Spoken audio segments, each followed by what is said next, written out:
These are 5 of the worst tips I've ever heard in Apex Legends. I'll be debunking a ton of misconceptions that constantly circulate throughout this community, and I'll be covering some things that most good players will just never tell you. So let's get into it. Number 1. Any tips from trying to get diamond without ratting? You just gotta take fights, bro. Could have seen me flying through. If you want to improve, you just play how we play. Play how I play. Just W key and push everything. Now it's important to note that for each of these tips that context is super important, but in this one I'll just have to flat out disagree with the CEO himself. Instead of telling a player who's struggling in diamond or platinum or really just any rank to W key everyone, I would tell that player to start gauging which fights to be taking. Understanding what is a good fight and what is a bad fight in ranked is 10 times more valuable than just trying to W key everything. For anyone who doesn't know the term W key, it just means push forward on everyone. I do find this tip a bit ironic too, because a ton of pros and high-level ranked players were avidly complaining about a season ago how Masters players or Diamond players were just pushing everything with no regard and not having any game sense to determine what was a smart fight to be taking. And this would often result in that team griefing another team, but also throwing their own game entirely. The bottom line is Hal isn't wrong to say, look, you need to learn how to fight as a team, especially at the level that you find yourself stuck in. But telling people just to fight everyone is flat out wrong, especially in ranked. And yes, this clip is a bit old, but ranked was never about just fighting everyone. It's always been about some kill points and some placement points. So yeah, if you're running around trying to fight everyone and you're losing a lot of those fights, you're definitely going to want to try out a different plan, particularly one that centers around building your game sense in Apex so that you can look for and identify those advantages and disadvantages for your squad. On the topic of game sense, let's talk about rotations. Look, as I said, context is super important when discussing these. In a game like Apex, there's rarely ever a one-size-fits-all approach to things, meaning you could do one thing one game and it makes total sense to do it, and then trying it the next game with totally different variables at play is absolutely the wrong thing to do. But number 2 is going to be rotating late, or otherwise known as just going in with the edge of the circle. By and far, in all of the coaching sessions I've done and in all of my experience in Apex, rotating late causes way more issues than rotating early. Why? Well, because usually the unexpected occurs. Players get held out, or they're forced to take a bad fight in zone and they end up dying, or they just end up getting terrible positioning in the later game circles. Rotating late is often also a domino effect, meaning if you're late for one and you're not careful, you'll definitely be late for the rest of them. Now, newer players aren't used to keeping up with the constant zone closings, and they aren't super mindful of how long the rotation actually is. But as you progress in Apex, you will place more focus on where you need to be going and when you need to be leaving for that rotation. Factors that will play a huge role in all of this are: what is your team comp? Have you scanned the survey beacon to get the next ring knowledge? And if you're familiar with the power positions of that next circle. Rotating late is definitely more forgiving these days due to things such as heat shields, crafting stations, and legends like Valkyrie, who allows for huge rotations with her ultimate. And I know some players will disagree with this advice, saying that they are always rotating late and it works out fine, this and that. And look, if that's your truth, so be it. But I'm keeping it real with you on what I see every day. If you get lucky and you rotate late, you're not usually going to think twice that the decision you made was probably not that good. But when you die, that's when you'll realize, oh, maybe we did something wrong here. I'm a big proponent of habits. Positive outcomes will usually come from good habits when you look at everything in terms of probabilities.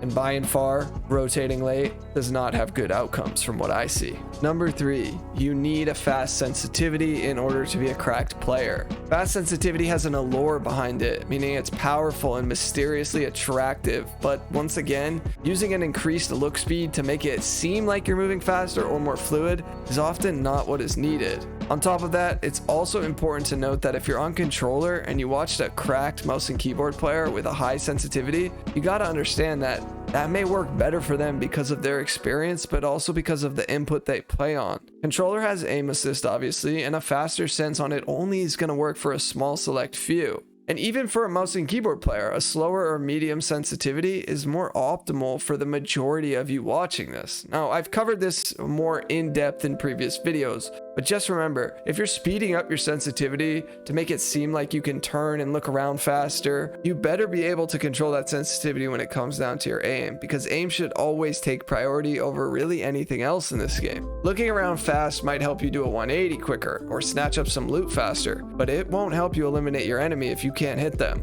Number 4, learning advanced movement early on. Trying to be Fade or Ace you when you don't even know why they're good in the first place will just flat out confuse you and not make you a better player. Now, I witness this often where players say they need to learn how to tap strafe or super glide in order to be a good player, and that's just false. Most players who want to learn this stuff first miss out on the crucial reasons why these advanced techniques are useful in the first place.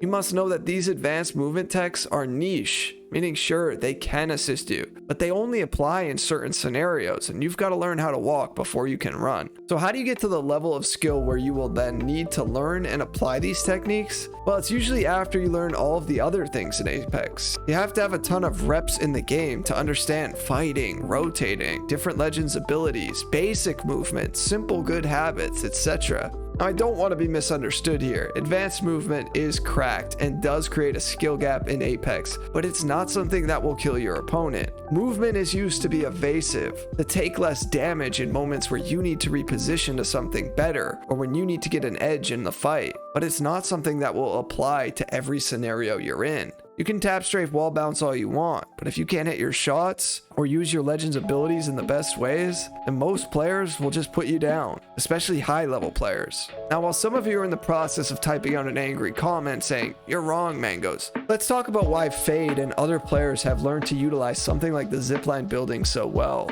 The zipline building on a map design level is a unique place for players to split up opponents.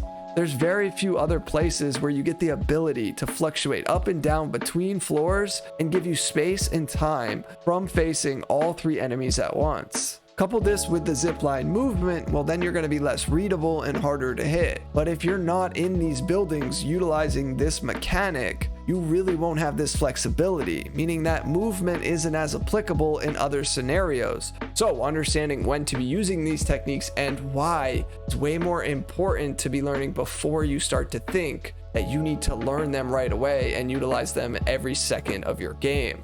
I want to encourage you guys to learn these things eventually, but try to study why it's important and why you can be successful doing them before you learn to do it.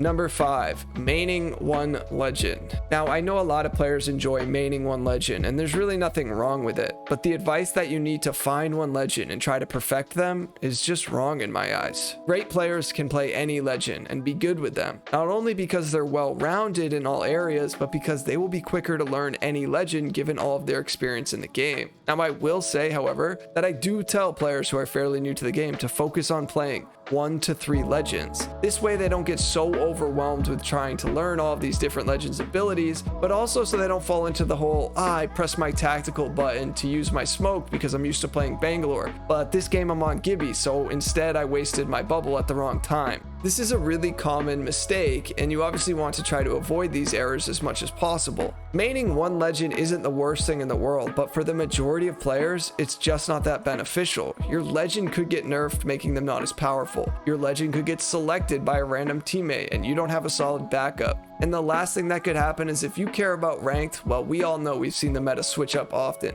So being flexible with who you can play is critical to gaining RP in the elo that you'll cap out in. If you enjoyed this video and you're interested in one simple tip for every legend in Apex, well, I covered it all in this video here. Check it out next. Peace.